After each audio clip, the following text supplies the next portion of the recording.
சென்னையில் பகுஜன் சமாஜ் கட்சி மாநில தலைவர் ஆம்ஸ்ட்ராங்கை 10 நாட்களாக நோட்டமிட்டு கொலை செய்திருக்கிறார்கள் என்பது விசாரணையில் தெரியவந்தது. கடந்த 5ஆம் தேதி பகுஜன் சமாஜ் கட்சியினுடைய மாநில தலைவர் ஆம்ஸ்ட்ராங் படுகொலை செய்யப்பட்டார். இந்த சம்பவத்தை அடுத்து அன்று இரவே 5ஆம் தேதி இரவே 8 பேர் போலீசார் கைது செய்தார்கள். தொடர்ந்து இந்த கைது படலம் என்பது தொடர்ந்து கொண்டே வருகிறது. கிட்டத்தட்ட 11 பேர் போலீசார் கைது செய்திருக்கிறார்கள். அவர்கள் நீதிமன்றத்தில் காணொலி மூலமாக ஆஜர்பட்டு போலீஸ் காவல் விசாரணைக்காக எடுக்கப்பட்டிருக்கிறது. இந்நிலையில் தொடர்ந்து போலீசார் ஆம்ஸ்ட்ராங் கொலை குற்றவாளிகளை விசாரித்து வரக்கூடிய நிலையில் ஆம்ஸ்ட்ராங் கொலை தொடர்பாக சிபிசிஐடி விசாரணையில் பல திடுக்கிடும் தகவல்கள் வெளியாகி வருகின்றன. அந்த தகவலில் முதற்கட்டமாக கைது செய்யப்பட்ட 11 பேரை காவலில் எடுத்து சிபிசிஐடி போலீசார் விசாரித்து வரக்கூடிய நிலையில் அந்த விசாரணையில் இந்த கொலை தொடர்பாக பல்வேறு தகவல்கள் வெளியாகி இருக்கின்றது. அதில் ஆம்ஸ்ட்ராங்கை கொலை செய்ய 10 நாட்களாக நோட்டமிட்டது இந்த விசாரணையின் மூலமாக தெரிய வந்திருக்கிறது. கடந்த 5ஆம் தேதி ஆம்ஸ்ட்ராங் படுகொலை செய்யப்பட்ட நிலையில் அதற்கு முன்னதாக 10 நாட்களாகவே தொடர்ச்சியாக குற்றவாளிகள் ஆம்ஸ்ட்ராங்கை நோட்டமிட்டு வந்திருக்கிறார்கள். அவர் எத்தனை மணிக்கு எங்கு செல்கின்றார் உள்ளிட்ட பல்வேறு தகவல்கள் கடந்த 10 நாட்களுக்கு மேலாக சேகரிக்கப்பட்டு உன்னிப்பாக கண்காணித்து வந்திருக்கிறார்கள். அதற்கு பிறகுதான் திட்டமிட்டு கடந்த 5ஆம் தேதி பெரம்பூரில் உள்ள அவருடைய புதிய வீடு கட்டுமான பணி நடைபெறக்கூடிய பகுதியில் வைத்து அவரை வெட்டி படுகொலை செய்திருக்கிறார்கள். இந்த சம்பவம் தொடர்பாக அன்று இரவே 8 பேரை சிபிசிஐடி போலீசார் கைது செய்தார்கள். அதற்கு பிறகு இந்த வழக்கானது சிபிசிஐடி விசாரணைக்கு மாற்றப்பட்டு தொடர்ந்து விசாரணைகளின் அடிப்படையில் 11 பேர் தற்போது வரையில் கைதாகி இருக்கிறார்கள்.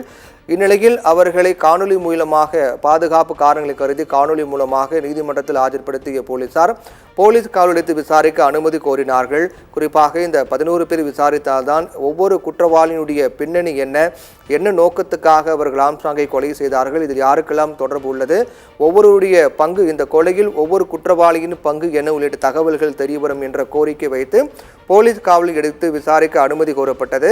அதே போன்று ஆம்ஸ்ட்ராங் கொலை குற்றவாளிகளை காணொலி வாயிலாக தான் ஆஜர்படுத்த வேண்டும், பாதுகாப்பு காரணங்கள் கருதி அவர்கள் நீதிமன்றத்தில் நேரடியாக அழைத்து வருவதில் விலக்கு அளித்து காணொலி வாயிலாக ஆஜர்படுத்த அனுமதிக்க வேண்டும் என்ற கோரிக்கை வைக்கின்ற அடிப்படையில் காணொலி வாயிலாக அவர்கள் ஆஜர்படுத்தப்பட்டு நீதிமன்ற காவலுக்காக போலீசார் தரப்பில் கோரிக்கை வைக்கப்பட்டது. அதை ஏற்றுக்கொண்ட நீதிமன்றம் போலீசார் காவல் எடுத்து விசாரிக்க அனுமதி வழங்கினார்கள். அதைத் தொடர்ந்து காவல் எடுத்த போலீசார் 11 பேரையும் சிபிசிஐடி போலீசார் விசாரித்து வருகிறார்கள். இந்த விசாரணை அடிப்படையில் ஆம்ஸ்ட்ராங் கொலை தொடர்பாக பல்வேறு தகவல்கள் வெளியாகி வருகின்றன.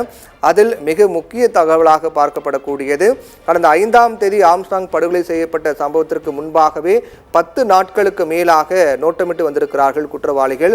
ஒவ்வொரு நபர்களாக பிரிந்து ஆம்ஸ்ட்ராங் செல்லக்கூடிய ஒவ்வொரு இடங்களுக்கும் சென்றிருக்கிறார்கள். அவர் ஒவ்வொரு நாளும் எங்கு செல்கின்றார், எங்கு செல்வதை அவர் வழக்கமாக கொண்டிருக்கிறார், எந்த இடம் தற்போது அவர் கொலை செய்வதற்கு உகந்த இடம், கொலை செய்தால் எந்த இடத்திலிருந்து தப்பிக்க முடியும் உள்ளிட்ட பல்வேறு தரவுகளை சேகரிப்பதற்காக 10 நாட்களுக்கு மேலாக ஆம்ஸ்ட்ராங்கை அவர்கள் பின்தொடர்ந்து சென்றிருக்கிறார்கள், நோட்டமிட்டு வந்திருக்கிறார்கள். அதற்கு பிறகுதான் ஒட்டுமொத்தமாக நோட்டமிட்ட பிறகுதான் இந்த கொலை செய்தது விசாரணையில் தெரிய வந்திருக்கிறது. 5 நாள் காவலில் எடுக்கப்பட்டுள்ள 11 பேரிடமும் தனித்தனியாக சிபிசிஐடி போலீசார் விசாரணை மேற்கொள்ள திட்டமிட்டிருக்கிறார்கள்.